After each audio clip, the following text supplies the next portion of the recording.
Okay, hello my dear student, welcome to all of you. ठीक है, last video lecture में हम लोगों ने मैथमेटिक लॉजिक का फर्स्ट वीडियो लेक्चर डिस्कस किया था, जिसमें हमने काफ़ी सारे कंसेप्ट को क्लियर किए थे। ठीक है, और मैंने आपको उस वीडियो लेक्चर में सेल्फ प्रैक्टिस प्रॉब्लम 1 को सॉल्व करने के लिए कहा था। आई होप कि आप सब बच्चों ने उसको ट्राई किया होगा। ठीक है ना, और काफ़ी सिंपल था। ठीक है, तो उसी सेल्फ प्रैक्टिस प्रॉब्लम 1 का आज हम लोग पहले सॉल्यूशन डिस्कस करेंगे और उसके बाद में फिर हम चैप्टर को आगे कंटिन्यू करेंगे। ओके, तो ठीक है, जल्दी से स्टार्ट करते हैं। Self practice problem first problem आपको यहाँ पे क्या बोला गया इस क्वेश्चंस में कि आपको ये बताना है कि ये जो गिवन सेंटेंस है स्टेटमेंट है या नहीं है। अगर ये स्टेटमेंट है तो इसकी फिर ट्रूथ वैल्यू बतानी है कि ट्रू है कि फॉल्स है। ठीक है, अगर आप डिस्क्रिप्शन में जाओगे तो आपको नोट्स भी डाउनलोड करने मिल जाएंगे। ठीक है, तो आप ओके, तो स्टार्ट करते हैं फर्स्ट क्वेश्चन के साथ। Every set is a finite set. इसने क्या बोला कि जो भी सेट होगा वो फाइनाइट सेट होगा। अब हमें पता है कि सेट फाइनाइट भी हो सकता है और इनफाइनाइट भी हो सकता है, क्योंकि अगर मैं बोलता हूँ नेचुरल नंबर का सेट, तो सेट ऑफ नेचुरल नंबर क्या है? इनफाइनाइट सेट है। ठीक है, सेट ऑफ प्राइम नंबर क्या है? इनफाइनाइट सेट है, क्योंकि ये तो कभी खत्म ही नहीं होने वाले। और ये क्या कहना चाहते हैं कि हर सेट कैसा रहेगा? एक फाइनाइट सेट होगा। तो ये एक स्टेटमेंट तो है, इट इज अ स्टेटमेंट, क्योंकि इसकी वैल्यू या तो आप ट्रू या फॉल्स में दे पाओगे। ठीक है ना, इसकी वैल्यूज आप ट्रू या फॉल्स में दे पाओगे। लेकिन क्या हर एक सेट फाइनाइट होता है क्या? नहीं, कुछ सेट इनफाइनाइट भी होते हैं। तो इसका ट्रूथ वैल्यू क्या आ जाएगा? फॉल्स। तो इस तरीके से आपको आंसर लिखना है। It is a statement and its truth value is false. False को हम कैपिटल F लिखेंगे। ठीक है, सेकेंड इस पे आते हैं 5 + 4 = 11। इट इज अ स्टेटमेंट, ये तो स्टेटमेंट है, इट इज अ स्टेटमेंट। अब 5 + 4 कितना होता है? 9 होता है, बट इन्होंने क्या बोला? 11, तो इसकी ट्रूथ वैल्यू क्या है? फॉल्स है। ठीक है, अच्छा तीसरा वाला क्वेश्चन देखो, इन्होंने क्या बोला? x + 2 की वैल्यू 5 है, x + 2 की वैल्यू 5 है। अब क्या होगा ना, ये पहली बात, ये स्टेटमेंट ही नहीं है। क्यों स्टेटमेंट नहीं है? क्योंकि मैंने स्टेटमेंट को क्या बोला गया वो समझो पहले। एक ऐसा सेंटेंस जिसकी ट्रूथ वैल्यू आप ट्रू या फॉल्स दोनों में से किसी एक में दे पाओ, ऐसे सेंटेंस को हम लोग कहते हैं स्टेटमेंट। और जहाँ पे किसी सेंटेंस की पॉसिबिलिटी अगर दोनों है तो मतलब वो ट्रू भी हो सकता है, फॉल्स भी हो सकता है। ठीक है ना, दोनों पॉसिबिलिटी होता है, ऐसे इसको हम लोग कहते हैं नॉट स्टेटमेंट। तो यहाँ पे क्या है ना, ये जो क्वेश्चन है, ये जो सेंटेंस है, इसकी पॉसिबिलिटी दोनों है, ट्रू भी हो सकता है, फॉल्स भी हो सकता है। कैसे? अगर मान लो किसी ने x की वैल्यू 3 कंसीडर किया, जैसे मैं सोच रहा हूँ कि ठीक है x के लिए मुझे 3 लेना है, तो 3 + 2 कितना हो जाएगा? 5। तो मेरे लिए तो ये स्टेटमेंट करेक्ट है। लेकिन कोई और जो अदर स्टूडेंट है वो सोच रहा होगा नहीं, मैं तो x के लिए 1 लेना चाहता हूँ। तो x के लिए 1 लेने पे 1 + 2 कितना होगा? 3। तो उसके लिए क्या हो जाएगा? फॉल्स।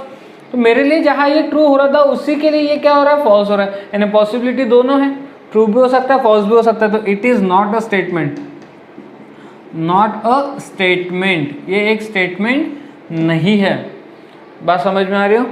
ठीक है, आई एम लाइक, ये तो सेंटेंस ओपन सेंटेंस है, ये ओपन सेंटेंस भी बोल सकते हैं, नॉट स्टेटमेंट भी बोल सकते हैं। प्लीज कम हियर, ऑर्डर कर रहे हैं, सॉरी रिक्वेस्ट कर रहे हैं, इन इंपरेटिव टाइप सेंटेंस है। ठीक है ना, ऑर्डर। तो ये नॉट स्टेटमेंट, सिंपल इसमें नॉट स्टेटमेंट, नॉट स्टेटमेंट। तो क्वाड्रेटिक इक्वेशन, ये क्वाड्रेटिक इक्वेशन दिया है, हैज 2 रियल रूट्स। अब वो क्या बोलना चाहते हैं कि इस क्वाड्रेटिक इक्वेशन के 2 रियल रूट आएंगे। तो पहली बात तो ये तो पक्का है कि ये स्टेटमेंट है, क्योंकि अगर मान लो 2 रियल रूट आ गए तो इसकी वैल्यू क्या आएंगी? ट्रू आ जाएगी। 2 रियल रूट नहीं है तो इसकी वैल्यू क्या आ जाएंगी?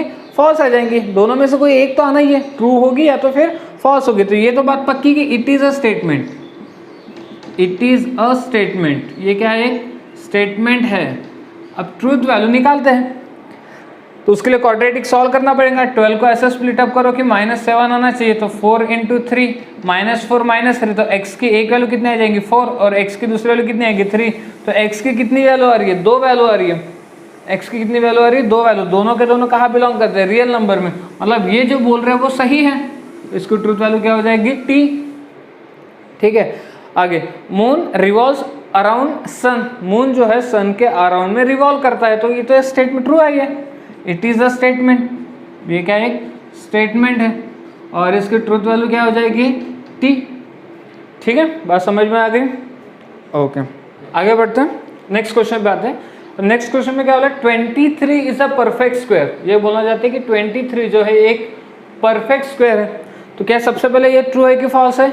फॉल्स है। 23 परफेक्ट स्क्वायर नहीं है, तो इसका आंसर हम लोग फॉल्स में दे पाएंगे, यानी कि ये क्या है, एक स्टेटमेंट है, इट इज अ स्टेटमेंट। ये क्या है, एक स्टेटमेंट है, और इसकी ट्रूथ वैल्यू क्या हो जाएगी, फॉल्स, क्योंकि 23 एक परफेक्ट स्क्वायर नहीं है। ठीक है, अगले क्वेश्चन पे आते हैं। The sum of interior angle of a rectangle is 360। अब ये क्या बोलना चाहते हैं, जो ट्रायंगल के इंटीरियर एंगल है उनकी सम 360 है। तो क्या ट्रू है कि फॉल्स है? फॉल्स है। क्यों? क्योंकि 180 होती है। तो ये तो it is a statement, it is a statement, ये क्या एक स्टेटमेंट है, और इसकी ट्रूथ वैल्यू क्या हो जाएगी, फॉल्स हो जाएगी। All real number are rational number. ये क्या बोलना चाहते हैं कि जितने भी रियल नंबर हो सारे रैशनल नंबर हैं। तो क्या ट्रू है कि फॉल्स है? फॉल्स है। तो इट इज अ स्टेटमेंट, ये स्टेटमेंट तो है, बट इसकी ट्रूथ वैल्यू क्या है, फॉल्स है। क्यों ऐसा? कि √2 जो है, √2 ये रियल नंबर है लेकिन रैशनल नहीं, इरेशनल है। √5 रियल नंबर है लेकिन रैशनल नहीं है, इरेशनल है। पाई रियल नंबर है बट क्या है, इरेशनल है। तो all real number are rational number, ये बोलना गलत है। हाँ, हम ऑल रैशनल नंबर को रियल नंबर बोल सकते हैं, ऑल रैशनल नंबर को रियल नंबर बोल सकते हैं, ठीक है ना। तो it is a statement, is truth value is false. 2 is only even prime number. तो पहले प्राइम नंबर लिखना चालू करते हैं। प्राइम नंबर क्या है, 2 है, 3 है, 5 है, 7 है, 9 है क्या, नहीं 9 नहीं है, 11 है, 13 है, फिर उसके बाद 17 है, फिर 19 है, एंड सो ऑन, ऐसे काफ़ी सारे। अगर आप 2 को छोड़ के बाकी सारे प्राइम नंबर को ध्यान से देखो तो सबके सब क्या है, ऑड नंबर है, सबके सब क्या ऑड। सिर्फ 2 एक लौता एक ऐसा प्राइम नंबर है जो इवन है। तो ये क्या बोलना चाहते हैं, 2 is only even prime number. तो ये बात सही है, इट इज अ स्टेटमेंट, ये क्या है, एक स्टेटमेंट है, और इसकी ट्रूथ वैल्यू क्या हो जाएगी, ट्रू हो जाएगी। ठीक है, बात समझ में आई। तो देखो बहुत सिंपल था, सिर्फ अपने को नॉलेज होना चाहिए ना, जो क्वेश्चंस आपने को दिया है उसके बारे में पता होना चाहिए, तो आप आसानी से बता सकते हो वो स्टेटमेंट है या नहीं है। और अगर स्टेटमेंट है तो उसकी फिर ट्रूथ वैल्यू भी आप बहुत आसानी से बता सकते हो। ठीक है, बात समझ में आ गई। ओके, सो आई होप कि आपको सेल्फ प्रैक्टिस प्रॉब्लम 1 के जो क्वेश्चंस अभी हमने डिस्कस किए उसके सारे डाउट्स क्लियर हो गए होंगे, और आपने जो सॉल्व किए थे उसके साथ चेक भी किए होंगे कि आपका आंसर और आज के वीडियो का आंसर मैच हो रहा है कि नहीं हो रहा है। ठीक है, तो चलो टॉपिक को मूव ऑन करते हैं, लेकिन उससे पहले एक बार देख लेते कि हमने प्रीवियस वीडियो लेक्चर में क्या देखा था और क्या सबसे इंपॉर्टेंट पार्ट हमने डिस्कस किया था, ट्रूथ टेबल। हमने 5 लॉजिकल कनेक्टिविटी डिस्कस किए थे, एंड जिसको हम लोग कहते हैं कंजंक्शन, दूसरा हमने देखा था और, जिसको हम लोग कहते हैं डिसजंक्शन, तीसरा हमने देखा था इफ देन, जिसको हम लोग कहते हैं इम्प्लीफिकेशन या फिर कंडीशनल, और चौथा हमने देखा था इफ एंड ओनली इफ, जिसको हम लोग कहते हैं बाय कंडीशनल और बाय इम्प्लीफिकेशन, और पांचवा हमने देखा था निगेशन। तो ऐसे हमने 5 लॉजिकल कनेक्टिविटी देख लेते हैं। आई होप कि आप सब लोगों ने उस वीडियो को बहुत अच्छे से देखा होगा और उसके जो ट्रूथ टेबल है उसको अच्छे से याद किया होगा। ठीक है ना, truth table most important part है इस चैप्टर का। ठीक है ना, तो मैंने आपको याद कैसे रखने के लिए बताया था कि जो एंड का टेबल है उसमें सिर्फ एक ही टी होता है, टी एंड टी, बाकी सब एफ होते हैं। जो और का टेबल है उसमें एक ही एफ आता है, कब, एफ और एफ, बाकी सब टी होते हैं। इम्प्लाइज के टेबल में फर्स्ट टी और सेकेंड एफ है, मतलब टी इम्प्लाइज एफ है तो ही उसका रिजल्ट क्या आता है, एफ, बाकी सबका रिजल्ट क्या आता है, टी आता है। और बाय इम्प्लाइज में अगर सेम है तो टी अल्टरनेट है तो एफ, मतलब टी बाय इम्प्लाइज टी आएगा, टी बाय इम्प्लाइज एफ आएगा, F by implies T F आएगा, एफ बाय इम्प्लाइज एफ आएगा। ठीक है ना, और निगेशन तो बहुत ही सिंपल है, टी का निगेशन एफ होता है, एफ का निगेशन टी होता है। आई होप कि आप सब लोगों ने ये ट्रूथ टेबल को बहुत सीरियसली देखा होगा और आपको ट्रूथ टेबल याद होंगे। ठीक है, चलो अब टॉपिक को आगे बढ़ाते हैं। आगे बढ़ने से पहले कुछ नोट आपको बताना है, जो मैंने लास्ट वीडियो लेक्चर में बताना चाहिए था, पर ठीक है तब मिस हो गया, अभी बता देता हूँ। जो एंड हमने पहले देखा था, एंड, ठीक है, एंड के सिमिलर वर्ड है, या फिर ऐसा बोल दो सिमिलर वर्ड ऑफ एंड, यानी कभी कभी एंड के जगह कुछ और भी वर्ड का यूज किया जाता है, बट उसका मीनिंग और एंड का मीनिंग सेम है। तो ऐसे कौन से सिमिलर वर्ड है? पहला है बट ये सिमिलर वर्ड है। फिर है उसके पास स्टिल, ऑल्दो, ठीक है, मोर ओवर, उसके बाद है इंस्पाइट, ठीक है, ठीक है। तो इतने सिमिलर वर्ड है, ठीक है। एक्चुअली ये सिमिलर वर्ड का यूज हम लोग कहाँ करते हैं? कभी कभी सेंटेंस में ना एंड के जगह पे ये कुछ ये वर्ड दिए जाते हैं, तो फिर हमको पता होना चाहिए कि हाँ ठीक है, एंड तो नहीं दिया है, बट इनमें से अगर कोई दिया है तो उसका क्या मतलब है? एंड ही मतलब है, ठीक है ना। बात समझ में आ रही है? हाँ, तो ऐसे कुछ सिमिलर वर्ड याद होना चाहिए। अगर अपने को सिमिलर वर्ड याद नहीं भी है तो भी कोई टेंशन वाली बात नहीं, बट जो सेंटेंस हमें दिया रहेगा उस सेंटेंस को हमें पढ़ने के बाद समझ में आना चाहिए कि यहाँ पे एंड का यूज होगा या और का यूज होगा या इफ इम्प्लाइज का होगा या बाय इम्प्लाइज का होगा। क्वेश्चन को पढ़ने के बाद समझ में आ जाएगा, ठीक है। तो एंड के सिमिलर वर्ड ये सब है। और का वैसे कोई सिमिलर वर्ड नहीं है, ठीक है ना, और का सिमिलर वर्ड नहीं है। हाँ, सिमिलर वर्ड ऑफ इम्प्लाइज, हाँ, इफ देन के सिमिलर वर्ड है, जिसमें पहला हम लोग कहते हैं कि पी इम्प्लाइज क्यों, ऐसा भी लिखाएगा, पी इम्प्लाइज क्यों, मतलब इफ देन ही है। सेकेंड सिमिलर वर्ड हम लोग ये बोले पी ओनली इफ क्यों, मतलब मान लो कि अगर सेंटेंस के अंदर इफ देन नहीं भी दिया है तो इनमें से अगर कुछ दिया है तो किसका यूज करना है अपने को? इफ देन का ही यूज करना है। जैसे एंड अगर नहीं दिया है बट ये वर्ड दिया तो किसका यूज करना है हमको? एंड का ही यूज करना है। तीसरा भी है हमारे पास, इसके दो चार हैं। पहला है पी इम्प्लाइज क्यों, दूसरा है पी ओनली इफ क्यों, तीसरा है P is sufficient, P is sufficient for Q, ठीक है, P is sufficient for Q, ये भी एक है। चौथा भी है Q is necessary, Q is necessary for P, ये भी एक है। P implies Q, P only if Q, P is sufficient for Q। और इसको ध्यान से देखना, यहाँ पे क्या, Q is necessary for P, Q is necessary for P। तो ये कुछ सिमिलर वर्ड है किसके लिए? इफ देन के लिए, ठीक है। बस समझ में आ रही है यहाँ तक? ओके। वैसे तीसरा भी देख लेते फिर कि इफ एंड ओनली इफ के लिए, इफ एंड ओनली इफ के लिए क्या है? इफ एंड ओनली इफ के लिए भी कुछ सिमिलर वर्ड है, जिसमें सबसे पहला और ज़्यादा करके यूज होने वाला है P implies Q and Q implies P, ये है। दूसरा है इसमें P is necessary, P is necessary and sufficient, P is necessary and sufficient condition for Q, ठीक है, ये एक है। तीसरा है P is equivalent, P is equivalent to Q, ठीक है। तो ये तीन आप याद रखो जिनका यूज ज़्यादातर होता है, ठीक है ना। But most of the time तो हमें सेंटेंस को पढ़ने के बाद में क्लियर करना होता है कि वहाँ एंड होगा, और होगा, इफ देन होगा या इफ एंड ओनली इफ होगा, ठीक है ना। तो क्वेश्चन, अगर आपकी इंग्लिश थोड़ी बहुत अच्छी है, सेंटेंस को पढ़ने के बाद आप उसका मीनिंग समझ पा रहे हो, तो आप वैसे भी आसानी से बता सकते हो कि एंड आएगा, और आएगा, या फिर इफ देन आएगा, या इफ एंड ओनली इफ आएगा।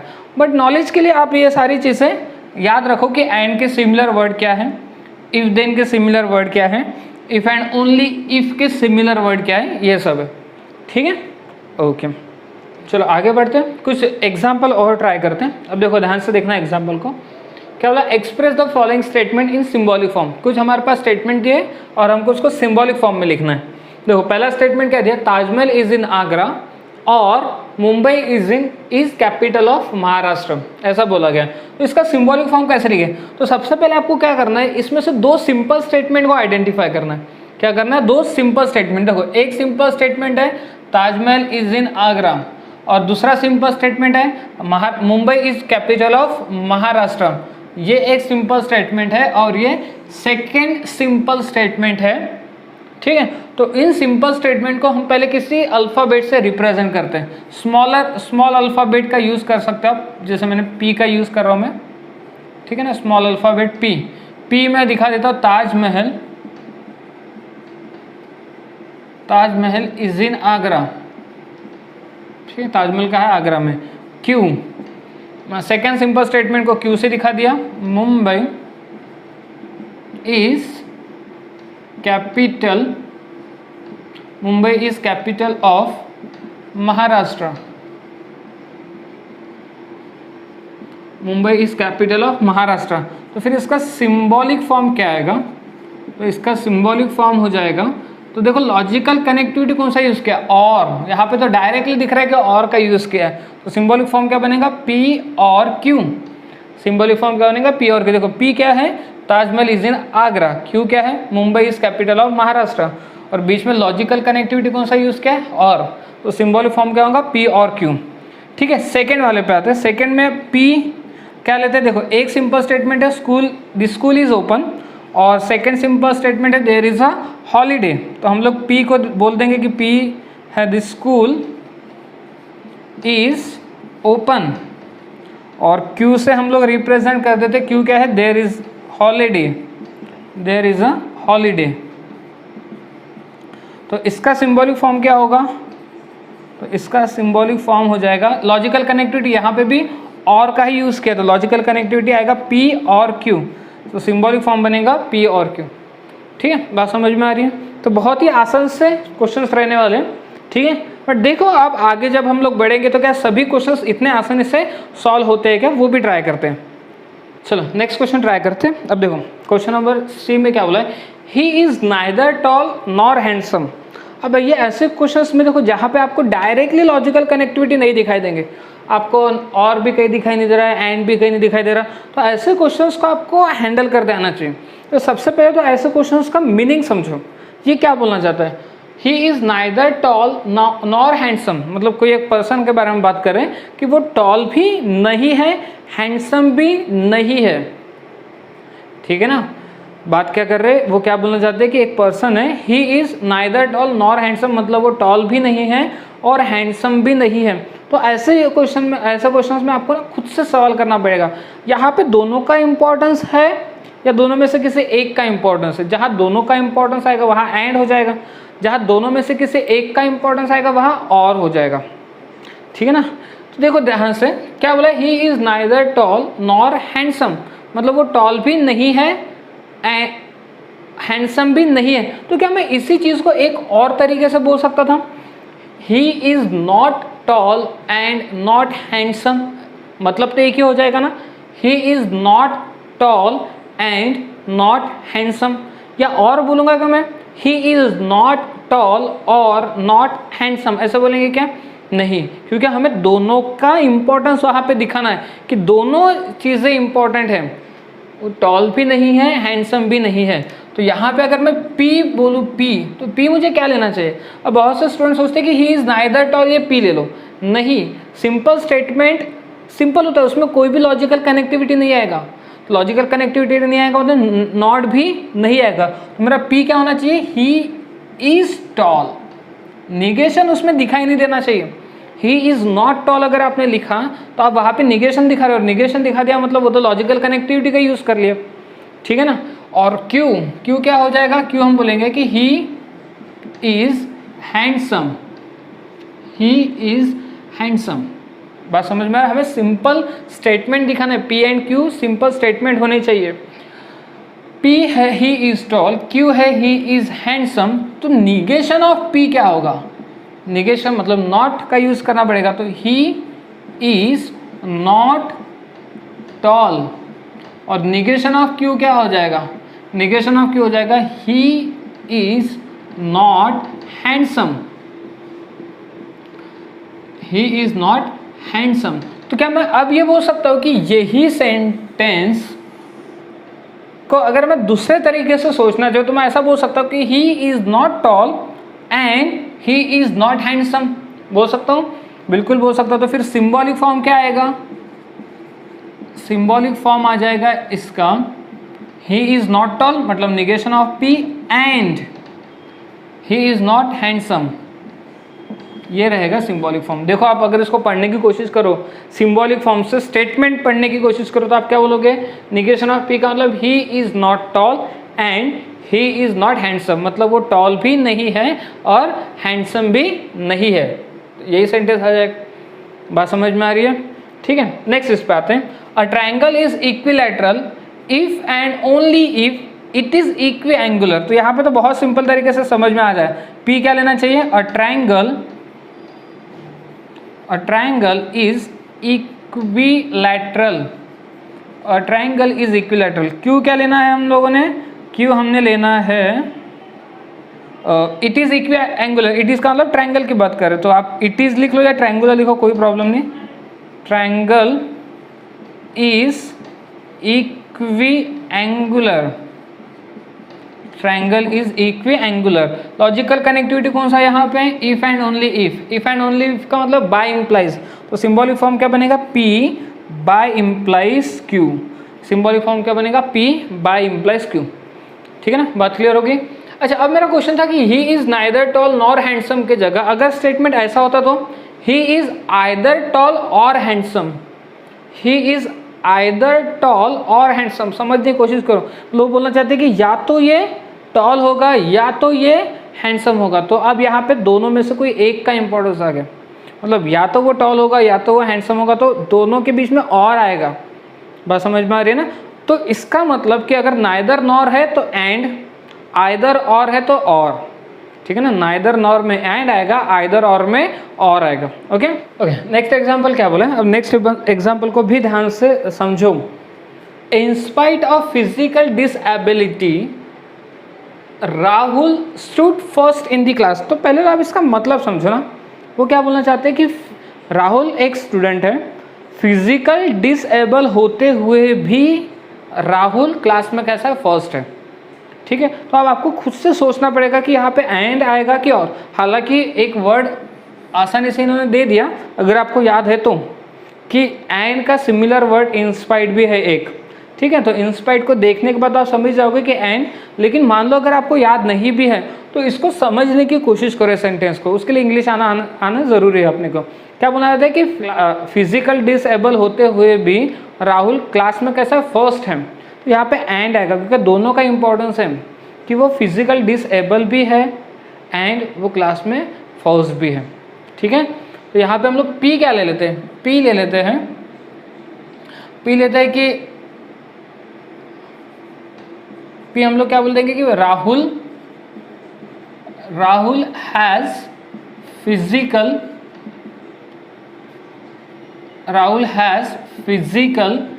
डिसएबिलिटी। राहुल को फिजिकल डिसएबिलिटी है, और क्यों हम बोल देते हैं Rahul first in the class, Rahul first in the class. ठीक है, अब आप ये मत सोचना sir P Rahul has physical disability तो कहीं दिया ही नहीं। अरे तो बात तो उसी की हो रही है ना, बात उसी की हो रही है कि Rahul stood first in. Physical disable होते हुए भी तो बात किसकी हो रही है, राहुल की हो रही है। तो हमें तो एक सिंपल स्टेटमेंट लिखना है ना, तो हम क्या लिख देंगे, राहुल हैज फिजिकल डिसेबिलिटी, और क्यों क्या लिख देंगे, Rahul first in the class. तो सिंबॉलिक फॉर्म क्या आएगा यहाँ पे, सिंबॉलिक फॉर्म क्या आ जाएगा, P and Q. Symbolic form क्या आएगा, पी एंड क्यू। क्यों, क्योंकि इंस्पाइट लिखा हुआ है, इससे भी समझ जाओ, या फिर क्वेश्चन को पढ़ने के बाद आप क्लियरली आइडेंटिफाई कर सकते हो कि दोनों का इम्पोर्टेंट है। ओके, नेक्स्ट क्वेश्चन पे आते हैं। अब नेक्स्ट क्वेश्चन में ऑलरेडी इन्होंने पी और क्यू को डिफाइन करके रखा है। पी बोला गया कि पी क्या रहेगा, प्राइस इंक्रीजेस, और क्यू रहेगा डिमांड फॉल्स। हमें क्या बोला है, express the following statement in symbolic form. जो फॉलोइंग स्टेटमेंट है उसको सिंबॉलिक फॉर्म में एक्सप्रेस करना है। पी और क्यू ऑलरेडी डिफाइन करके रखा हुआ है। यहाँ क्या बोला, if price increases then demand fall. तो लॉजिकल कनेक्टिविटी इफ देन का यूज हुआ है, लॉजिकल कनेक्टिविटी इफ देन।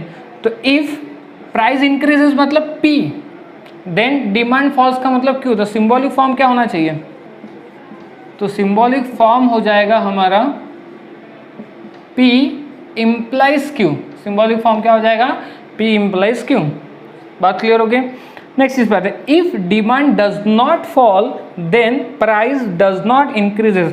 अब ध्यान से देखो, इफ देन का यूज तो किया ही है, इफ देन का यूज तो किया है, लेकिन पहले स्टेटमेंट देखो यूज किया है demand does not fall, demand does not fall, और बाद में यूज किया गया प्राइस डज नॉट इंक्रीजेस। अच्छा पी क्या है, प्राइस इंक्रीजेस, तो निगेशन ऑफ पी क्या हो जाएगा, फिर निगेशन ऑफ पी हो जाएगा price not increases, so negation of P हो जाएगा price not increases. Then negation of Q हो जाएगा डिमांड, डिमांड नॉट फॉल। तो आप सिंबॉलिक फॉर्म सोच सकते हो यहां से, ठीक है। सिंबॉलिक फॉर्म क्या हो जाएगा,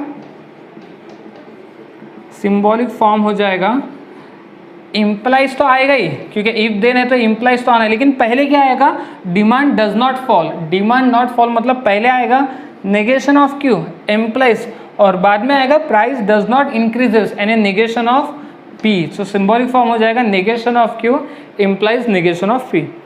तो क्या करना है अपने को स्टेटमेंट को अच्छे से पढ़ना है, क्या चीज़ें दी है उसको समझना है और उसके हिसाब से सिंबॉलिक फॉर्म लिखना है। तो ये तो बहुत ही आसान है, आपने तो पेपर 2 के इंटीग्रेशन डेरिवेटिव जैसे चैप्टर्स को किए, उनके कंपैरिजन में ये देखो कितना आसान सा चैप्टर है, लग ही नहीं रहा है कोई मैथमेटिक्स है करके, कंप्लीटली इंग्लिश का ही लग रहा है, और ऐसे ही आगे तक जाएगा, ठीक है। थोड़ी बहुत एक जगह पे दिक्कतें आएगी, थोड़ी बहुत एक जगह हार्ड टॉपिक आएंगे, बट 90% 95% चैप्टर बहुत आसान है, आप इसको ऐसे ही कर ले सकते हो और रिवीजन करने की भी ज़रूरत नहीं अगर आपने अभी इसको अच्छे से कर लिया तो।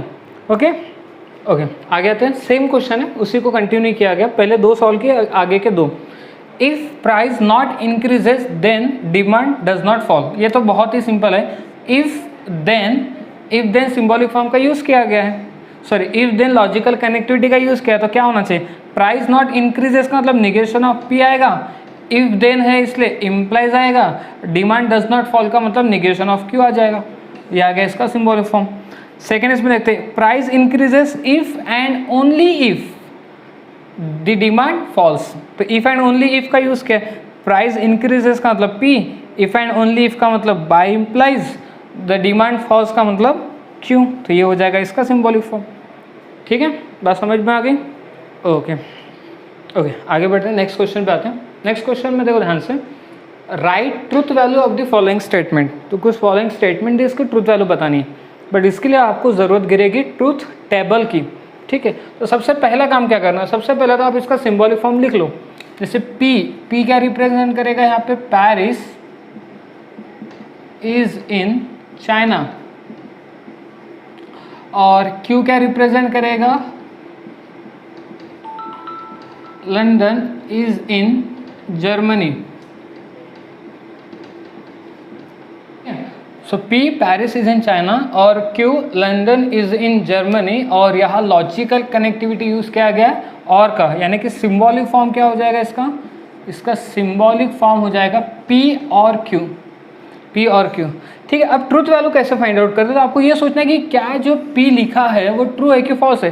Paris is in China, Paris China में है क्या, नहीं, पेरिस कहाँ पर है, पेरिस है फ्रांस में, तो इसका मतलब ये जो पी स्टेटमेंट है ये क्या है, फॉल्स है। ठीक है, और लंदन इज इन जर्मनी, क्या लंदन जर्मनी में है क्या, नहीं, लंदन कहाँ पर है, इंग्लैंड में है, तो ये भी स्टेटमेंट फॉल्स है। यानी यहाँ पे क्या आएगा, एफ और एफ आ जाएगा, पी की वैल्यू एफ है, क्यू की वैल्यू भी एफ है, तो क्या बना, एफ और एफ। और का टेबल याद है सबको, हमने क्या बोला था कि और के टेबल में एक ही एफ आता है, याद है, और के टेबल में एक ही एफ आता है और वो होता है एफ और एफ, यानी इसका रिजल्ट कितना आएगा, एफ। तो इसका मतलब जो पहला स्टेटमेंट है हमारे पास, इसका जो फाइनल आंसर आएगा वो कितना आ जाएगा, एफ आ जाएगा। ठीक है, तो क्या किया हमने, सिंबॉलिक फॉर्म, उसके बाद जो पी स्टेटमेंट है, क्यू स्टेटमेंट है, वो ट्रू है कि फॉल्स है, उसको पुटअप किया और ट्रूथ टेबल का यूज करके फाइनल आंसर निकाला। ठीक है, सेकंड क्वेश्चन में क्या बोला, all cows are white and all flowers are red.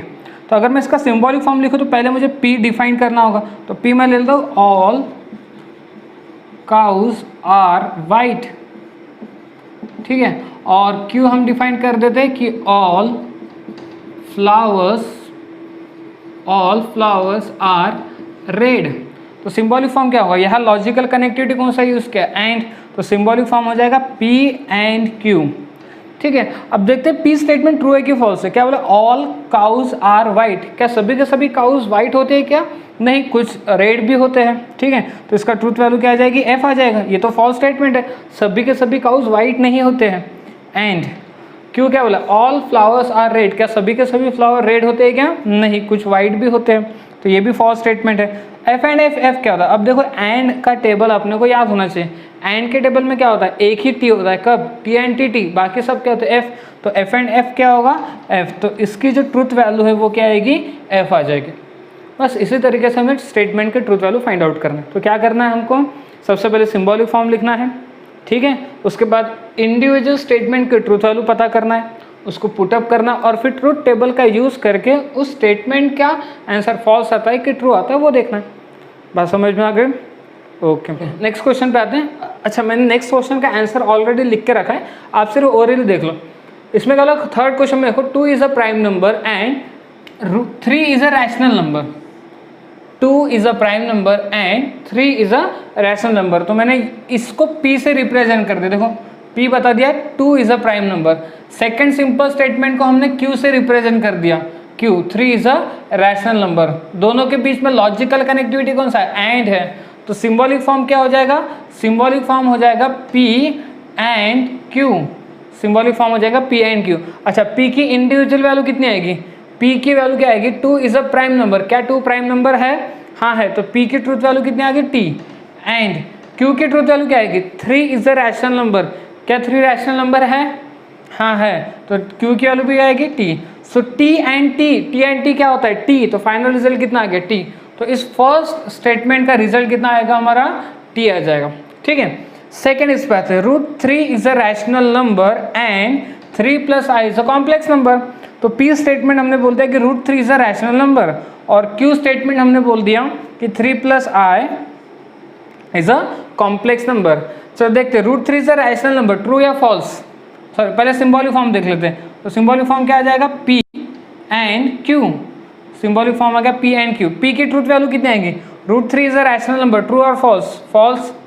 √3 rational number नहीं है, √3 इरैशनल नंबर है। 3 + i is a complex number, true और फॉल्स, ट्रू। तो T आ गया। तो F एंड T, एंड के टेबल में एक ही T आता है, T एंड T, बाकी सब F। तो F एंड T क्या आएगा, F। तो हमारा रिजल्ट कितना आ जाएगा, F। तो इस सेकेंड स्टेटमेंट का रिजल्ट कितना आ गया, F आ गया। बात समझ में आ रही है? तो आई होप कि आप समझ पा रहे हो ना कि किस टाइप से क्वेश्चंस को डील करना है करके। ओके ओके, चलो नेक्स्ट क्वेश्चन पे आते हैं। भाई ये ट्रूथ वैल्यू का निकालना है। यहाँ पे क्या बोला है, फर्स्ट स्टेटमेंट क्या है, 2 × 0 = 2 एंड 2 + 0 = 2। मेरे ख्याल से आप समझ गए होंगे कि P मैंने क्या लेना चाहिए, 2 × 0 = 2, ये P लेना चाहिए। Q क्या लेना चाहिए मैंने, 2 + 0 = 2। तो इसका सिंबॉलिक फॉर्म क्या हो जाएगा, सिंबॉलिक फॉर्म हो जाएगा, लॉजिकल कनेक्टिविटी एंड है तो P एंड Q। अच्छा, P की ट्रूथ वैल्यू क्या आएगी, P की 2 × 0 2 होता है क्या, नहीं, तो P की ट्रूथ वैल्यू क्या आएगी, F एंड Q की ट्रूथ वैल्यू क्या आएगी, 2 + 0 2 होता है, तो इसकी ट्रूथ वैल्यू क्या आएगी, T। तो F एंड T कितना होता है, F एंड T F होता है। ट्रूथ टेबल तो मोस्ट इंपॉर्टेंट है, ट्रूथ टेबल आपको याद होना चाहिए। ठीक है, नेक्स्ट आते हैं, मॉस्को इज इन रशिया, मैंने इसको P से दिखा दिया। लंदन इज इन फ्रांस, इसको मैंने Q से दिखा दिया। बीच में लॉजिकल कनेक्टिविटी है और, तो सिंबॉलिक फॉर्म क्या हो जाएगा, P और Q। अच्छा, जनरल नॉलेज भी पता होना चाहिए। ठीक है, P की truth value, Moscow is in Russia, Moscow Russia में है क्या, हाँ है। मॉस्को कहाँ पर है, रशिया में। आप लोग चेक कर लो, लग दो एक बार। तो इसकी ट्रूथ वैल्यू T आएगी। और Q, London is in France, क्या लंदन फ्रांस में है क्या, नहीं, लंदन इंग्लैंड में है, तो ये आ जाएगा F। सो T और F और का टेबल है, ठीक है ना। और के टेबल में एक ही F आता है, कब, F और F, एक ही F आता है, F और F, बाकी सब T होता है। तो T और F क्या हो जाएगा, T। तो इसकी ट्रूथ वैल्यू कितने आएंगे, T। यहाँ देखो, अब यहाँ पे ध्यान से देखना, neither 21 is a prime number nor it is divisible by 3। Neither nor आ गया, याद है ना, नाइदर नॉर। तो मैंने P क्या बोलना चाहिए, P मैं बोल देता हूँ 21 इज अ प्राइम नंबर, ये मेरा P। It is divisible by 3 को मैंने Q बता दिया, नाइदर नॉर है। 21 इज अ प्राइम नंबर, तो नाइदर यानी क्या, negation of P। 21 prime number नहीं है, and nor it is divisible by 3, negation of Q। I hope कि आप सिंबॉलिक फॉर्म समझ गए होंगे। ऐसा हमने अभी एक पहले भी किया नाइदर नॉर का।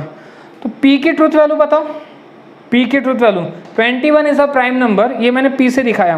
तो क्या 21 प्राइम नंबर है क्या? नहीं। तो p की ट्रूथ वैल्यू क्या आएगी? f। एंड फिर निगेशन ऑफ q, q की truth value it is divisible by 3। It is का मतलब कौन? 21। तो क्या 21 3 से डिवाइड होता है क्या? हाँ, तो इसकी ट्रूथ वैल्यू आएगी t। So negation of f की वैल्यू क्या आएगी? निगेशन ऑफ f की वैल्यू आ जाएगी t, निगेशन ऑफ f की वैल्यू आएगी t and negation of t की वैल्यू आ जाएगी f। ठीक है, t एंड f की वैल्यू क्या आती है? f। तो हमारा फाइनल रिजल्ट हो जाएगा f। ठीक है, बात समझ में आ रही है? ओके, तो आज हम लोग यही पे स्टॉप हो जाएंगे। आज के क्लास में हमने क्या सीखा कि सिंबॉलिक फॉर्म कैसे बनाना है और ट्रुथ वैल्यू कैसे फाइंड आउट करने हैं। ठीक है, अब आपको क्या करना है? सेल्फ प्रैक्टिस प्रॉब्लम 2 को सॉल्व करना है। आप अपने डिस्क्रिप्शन में देखोगे तो अब तक हमारा जितना भी पढ़ाना हो चुका है उससे रिलेटेड प्रिंटेड नोट्स आपके डिस्क्रिप्शन में मिल जाएंगे। उसमें से आपको सेल्फ प्रैक्टिस प्रॉब्लम 2 के न्यूमेरिकल को सॉल्व करना है और मुझे उसको फॉरवर्ड करना है। ठीक है, आई होप कि आपको आज का टॉपिक बहुत अच्छे से क्लियर कट समझ में आया होगा। ठीक है, और वीडियो पसंद आया तो वीडियो को लाइक करो, सब्सक्राइब करो और बाकी अपने फ्रेंड्स के साथ वीडियो को शेयर करो। ओके, ठीक है।